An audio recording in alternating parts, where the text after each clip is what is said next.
तो प्यारे दोस्तों, जैसा कि हम जान रहे हैं, हम पढ़ रहे हैं क्या चीज़, प्राचीन भारत में जैन धर्म के बारे में पढ़ रहे हैं।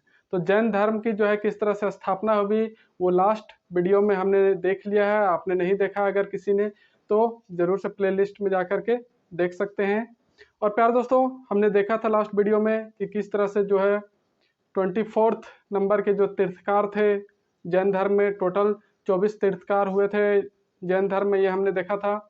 और जो 24वें नंबर के थे, है ना, कौन, महावीर स्वामी, उन्हें जो है जैन धर्म का क्या कहा जाता है, वास्तविक संस्थापक माना जाता है। तो प्यारे दोस्तों, अब हम बात करेंगे कुछ विशेष प्रमुख बातों की जो महावीर स्वामी से जुड़ी हुई है। महावीर स्वामी के बारे में कुछ हम जानेंगे।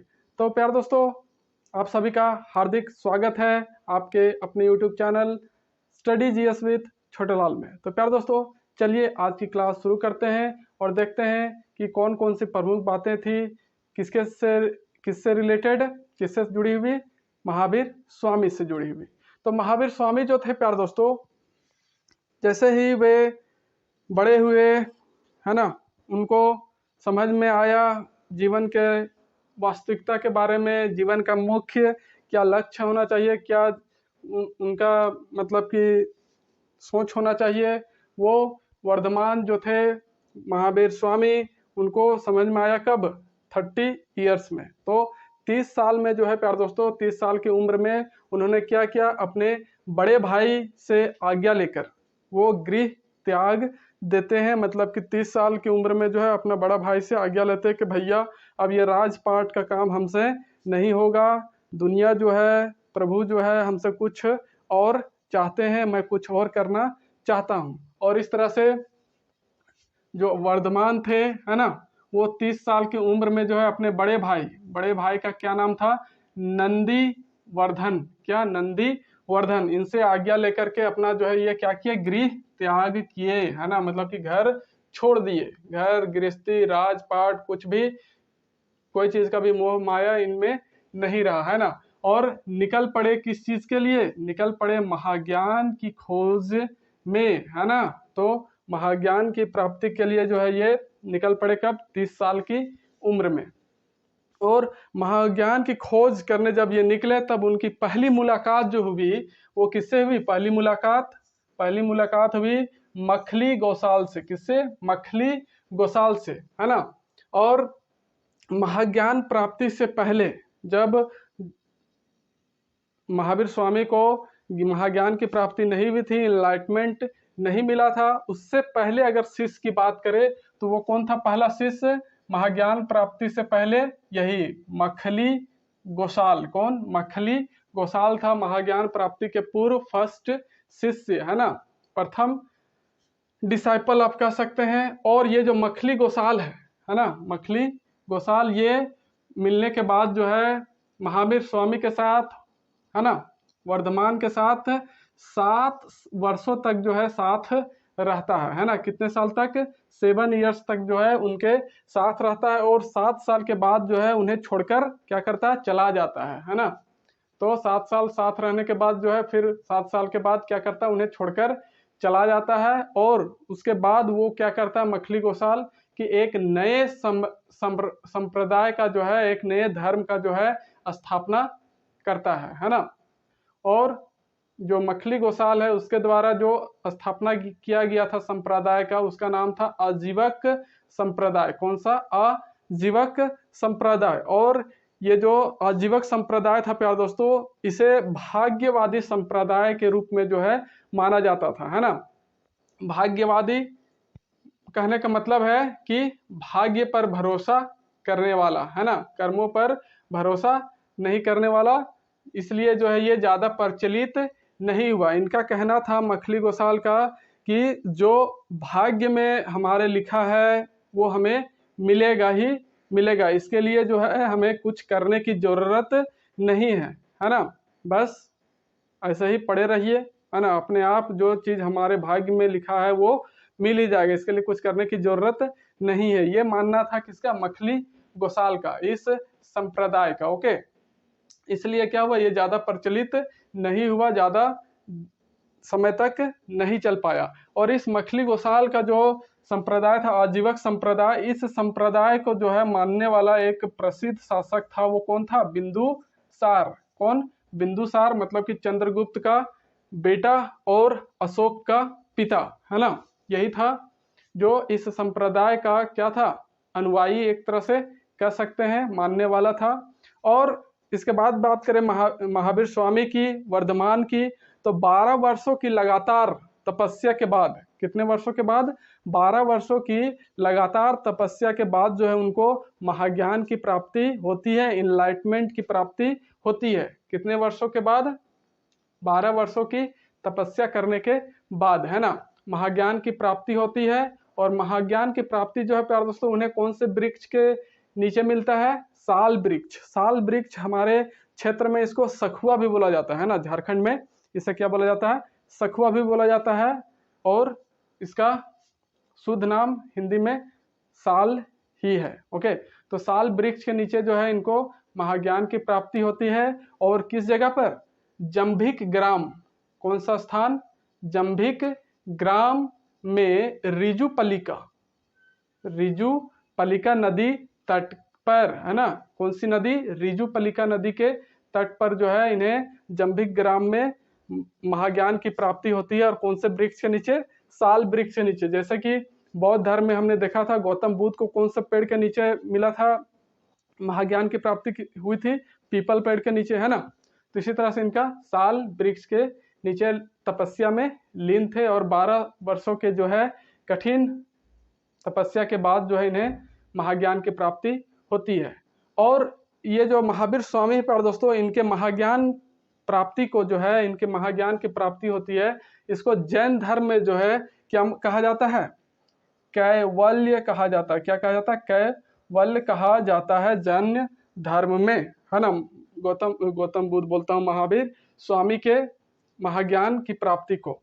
और जैसे ही गौतम बुद्ध, महावीर स्वामी जैसे ही कैवल्य लिए, है ना, मतलब कि महाज्ञान की प्राप्ति हुई उनको, तो कैवल्य लेने के बाद जो है इन्हें अलग अलग नामों से जाना गया। तो वो क्या क्या कहलाए? केवलिन, है ना, जीन। तो जीन जो है जैन धर्म में इसका अर्थ क्या होता है? विजेता। क्या? विजेता। और निर्ग्रंथ। क्या? निर्ग्रंथ। इस तरह से 3 नाम से इनको जाना गया, केवलिन, जीन और निर्ग्रंथ। कब? जब वो महाज्ञान की प्राप्ति ले लिए उसके बाद। और साथ ही साथ महावीर स्वामी भी। ओके, उसके बाद ये बात हुआ प्यारे दोस्तों, यहाँ तक तो उन्होंने क्या कर लिया? महाज्ञान की प्राप्ति कर लिया। लेकिन महाज्ञान प्राप्ति के बाद इनके साथ क्या हुआ, या फिर इन्होंने क्या क्या काम किया, इसके बारे में देखते हैं। तो महाज्ञान प्राप्ति के बाद जो है इनका पहला शिष्य जो बना वो कौन था? जमाली, जो इनका खुद का क्या था? एक दामाद हुआ करता था, है ना। जमाली क्या था? इनका दामाद, है ना। और यही जो है पहला शिष्य बना किसका? महावीर स्वामी का। और प्रथम महिला जो कोई शिष्य बनी वो थी चंदना। कौन? चंदना नामक जो है महिला इनकी प्रथम शिष्य बनी। और बात करें प्यारे दोस्तों कि इनका जो है प्रसिद्ध अनुयायी, है ना, प्रसिद्ध अनुयायी में से जो थे वे कौन कौन थे? इनको मानने वाले, इस धर्म को मानने वाले प्रसिद्ध अनुयायी कौन रहे? एक तो स्थूलभद्र और एक भद्र बाहु, है ना। लेकिन ये दोनों जो है महावीर स्वामी के समकालीन नहीं थे। मतलब कि महावीर स्वामी के समय में जो है उनका कार्यकाल जो था, मतलब कह सकते हैं कि उनका जो जीवन काल जो था, उनके जीवन काल में ये दोनों नहीं थे। उनके मरने के बाद, उनकी मृत्यु के पश्चात ये उनके प्रसिद्ध अनुयायी बने। कौन? स्थूलभद्र और भद्र बाहु, है ना। उसके बाद अगर प्राचीन काल की बात करें प्यारे दोस्तों, तो प्राचीन काल में जो है जैन धर्म का प्रमुख केंद्र हुआ करता था मथुरा। क्या? मथुरा। और मथुरा में ही जो है सबसे ज्यादा जैन धर्म का प्रचार प्रसार होता था। तो प्राचीन काल में जो है जैन धर्म का प्रमुख केंद्र कौन सा हुआ करता था? मथुरा। और यहीं पर जो है सबसे ज्यादा जैन धर्म का जो है प्रचार प्रसार किया जाता था। अगर बात करें नेक्स्ट प्यारे दोस्तों, जैन धर्म में 3 रत्न हैं। जैसे कि बौद्ध धर्म में हमने बात किया था कि 3 धर्म उसमें भी थे, 3 रत्न कौन कौन से थे? बुद्धम, है ना, धम्मम और क्या था,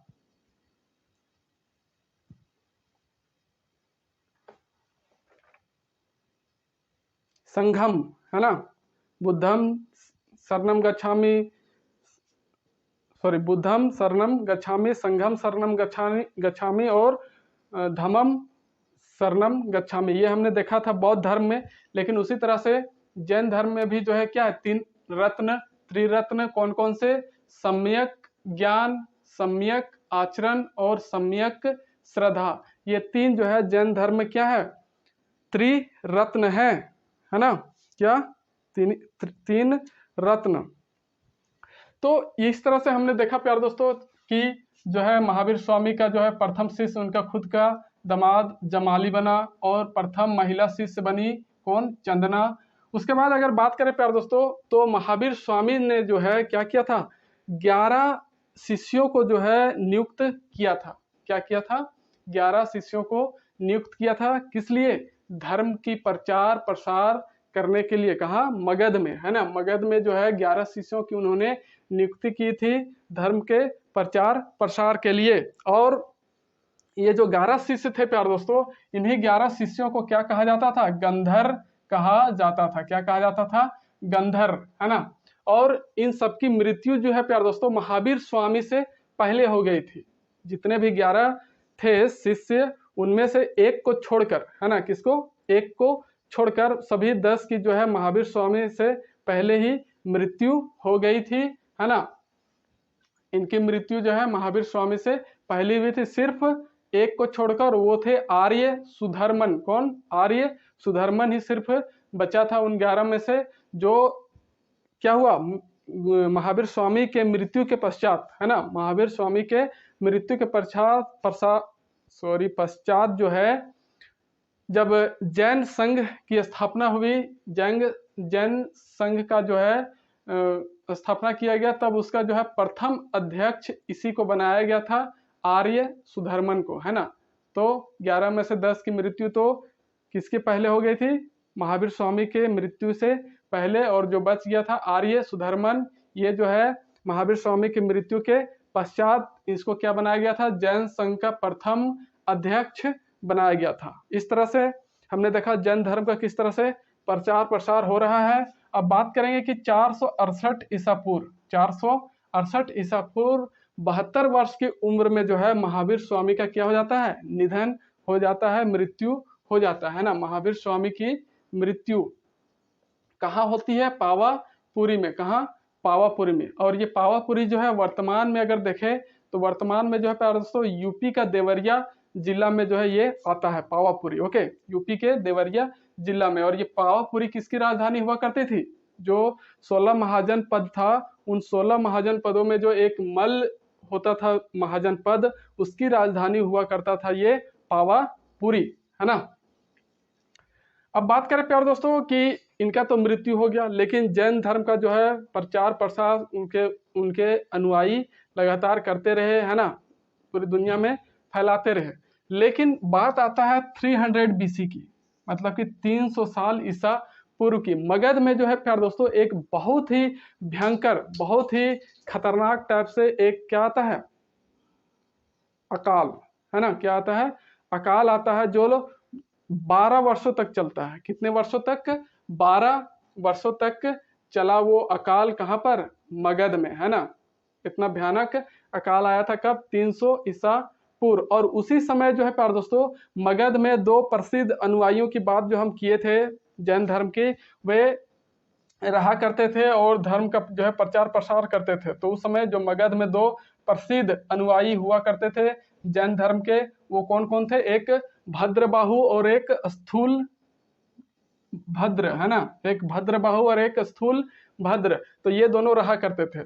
तब जो है ये भद्रबाहु जो थे, इन्होंने स्थूल भद्र से कहा कि हमें जो है अपने अनुयायियों को किसी सुरक्षित स्थान पर लेकर जाना चाहिए, वरना फिर हम सबकी क्या हो सकती है, मृत्यु हो सकती है। लेकिन जो स्थूल भद्र थे, है ना, स्थूल भद्र थे, इस बात को साफ साफ मना कर दिए और उन्होंने कहा कि जो मैं जो हूँ इस महावीर स्वामी के पवित्र स्थल को छोड़कर कहीं नहीं जाऊंगा, चाहे मेरी मृत्यु ही क्यों ना हो जाए, है ना। तो इस तरह से इन्होंने कहा, किसने, स्थूलभद्र ने, कि चाहे मेरी मृत्यु ही क्यों ना हो जाए लेकिन मैं महावीर स्वामी के इस पवित्र स्थल को जो है छोड़ करके नहीं जाऊंगा, है ना। तो इसी बात को लेकर जो है प्यार दोस्तों, है ना, इसी बात को लेकर जो है, जो सुरक्षित स्थान पर ले जाने की बात थी, इसी बात को लेकर दोनों के बीच में क्या हो जाता है, मतभेद हो जाता है ना। क्या हो जाता है, दोनों के बीच में जो है साठगांठ नहीं मिल पाता, मतभेद हो जाता है। और इसी मतभेद को सुलझाने के लिए, इनका समाधान करने के लिए क्या किया जाता है, 300 BC में जो है प्रथम जैन महासंगति का जो है आयोजन किया जाता है। तो ये था प्यारे दोस्तों कुछ जैन धर्म से जुड़ी हुई महत्वपूर्ण बातें जिसके बारे में अभी हमने डिस्कस किया, चर्चा किया। तो प्यारे दोस्तों आज के लिए हम इतने ही रखते हैं और मिलते हैं नेक्स्ट वीडियो में, जिसमें हम बात करेंगे जैन धर्म की प्रथम जो है महासंगति हुई उसके बारे में बात करेंगे, है ना। तो प्यारे दोस्तों अगर चैनल में नए हैं तो चैनल को जरूर से लाइक, शेयर और सब्सक्राइब करना ना भूलें, साथ ही साथ अपना बेल आइकन को भी एक्टिव कर लें। तो प्यारे दोस्तों वीडियो में अंतिम समय तक बने रहने के लिए आप सभी का सहृदय धन्यवाद। मिलते हैं नेक्स्ट वीडियो के साथ, तब तक के लिए नमस्कार, जय हिंद, जय भारत, जय झारखंड।